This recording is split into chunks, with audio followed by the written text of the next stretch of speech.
Hi, I'm bigcal and welcome to my world. Today, another Star Wars books video, and it is Shadows of the Empire. Firstly, when I picked this up, I did a pickups video and I mentioned that Shadows of the Empire I didn't think was the same story as the N64 game. Wrong. It's just that the N64 game follows one of the characters, Dash Rendar, his side of the story, rather than the book, which has Dash in it, but is focused more on Vader, Prince Isa, and Princess Leia. Anyway, book. I'm in two minds about the book.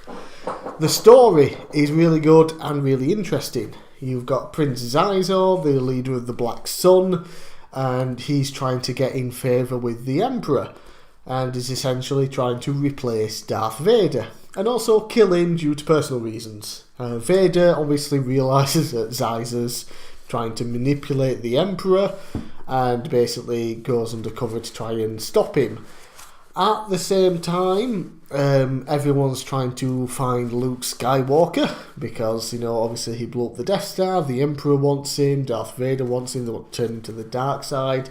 Princess Isa decides, fuck it, I'm going to capture Luke Skywalker and I'm going to kill him, and, you know, the Emperor will lose favour with Vader, because I'll pin it on him that Vader killed him or wanted to kill him, and now he's dead and now they can't use him. Vader will get kicked out, Prince Isa will be in charge again, and Dash Rendar's a guy that helps them out, basically. So good, interesting story. Steve Perry, the author, there was something about his writing style I just didn't like very much. I couldn't get into it. It was a struggle to read at times. It's like, I want to keep going, I want to know the rest of the story, I want to finish it off, I want to see what happens, but there's just something about his writing style. I can't really explain it. You'd have to read it yourself to sort of see where I'm coming from and hopefully understand it, but it just didn't click with me. Not like pretty much every other Star Wars book I've read. All the others, even, you know, the story here is better than some of the books I've read, but the writing style is just below everything else that I've read so far from all the different authors.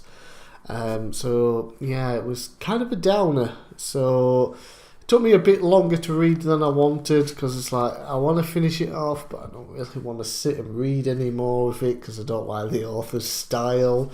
But I got through it, and like I said, I really enjoyed the story. It's worth it for the story, definitely. You just get past the author's writing style. Other people might like it, probably do like it. I think a lot of people did like it, because it's a highly regarded book. I remember when I first started reading Star Wars books, like your top Star Wars books, and Shadows of the Empire was usually in like the top 3 for most people. Not top 3 for me. You'll actually see where it is on a list soon enough, but that's for another time. But yeah, I just couldn't get into it as much. I do like any books that have the Emperor in them, because I think we need more of the Emperor. He's such a fantastic character. We don't get enough of him. So the Emperor's in it. He's not in it much, but he has a couple of scenes, obviously, with Princess Isa and Darth Vader.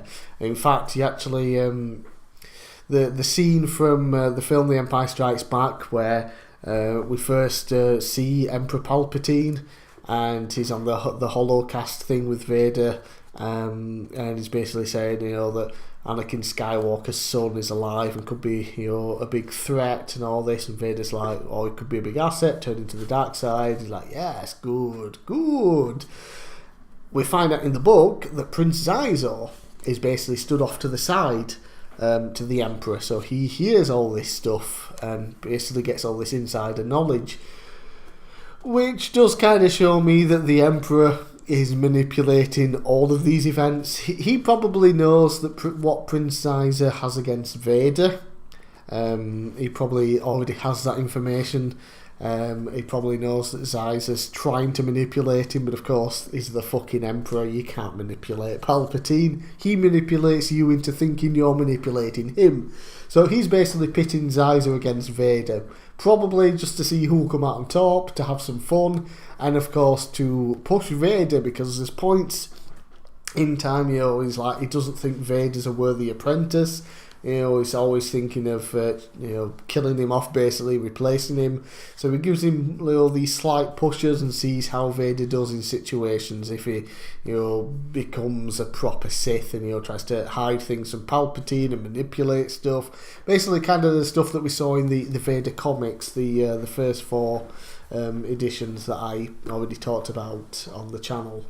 So it's pretty cool from that. Then, of course, you get Luke Skywalker. We see how he builds his first lightsaber after he's obviously lost the one in Empire Strikes Back, after he gets his hand sliced off.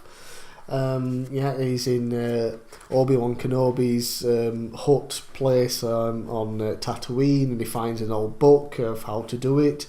So he builds his own. That's cool, and of course if you remember the game, a lot of the levels in the game are very accurate to what happens in the book. It's just that you play more as Dash Rendar obviously in the game than what's focused on in the book. And also the game actually gives you some information on Dash that the book does not. So quick extra spoilers, more spoilers than usual, because it's not just book spoiler, it's game spoiler. At the end, when they're trying to escape basically from Coruscant, because the idiots decided to go to the Empire's capital, because that's where Prince Xyzer is, and they're trying to free Leia from his castle, blah blah blah. They're escaping, and Dash Rendar gets blown up and he's dead in the book. In the game, of course, we find out that just before they exploded, he went to Lightspeed and escaped, and decided to let them think he'd died. Why, I'm not really sure. But yeah, so it was pretty weird. So I was like reading the book, it's like, oh, Dash died. That's odd. It's like, I don't remember him dying in the game. So I had to look it up. It's like, oh, he didn't. Okay, that makes more sense now. I would actually quite like to play through the Shadows of the Empire game again, looking at a different light now after reading the book. Things might make a bit more sense. So again, very good story, lots of interesting characters. I really like Prince Xyzer, if that's even how you pronounce his fucking name. We get more of Vader and insight into him, we get a little bit of the Emperor, and of course just some stuff as to what Leia and Lando and Luke were doing in between Empire Strikes Back and Return of the Jedi, in terms of trying to find Han and things like that. So a good read. It just the author's style didn't click with me, so I didn't enjoy it as much as I probably should have. But definitely check it out yourself. I mean, you can get books, the Star Wars books, paperback, dirt cheap. If you go second hand, you can get them even cheaper. I always tend to prefer new, because that's just me, but whatever. Still dirt cheap. So I'm bigcal, thanks for watching, and I'll see you again next time.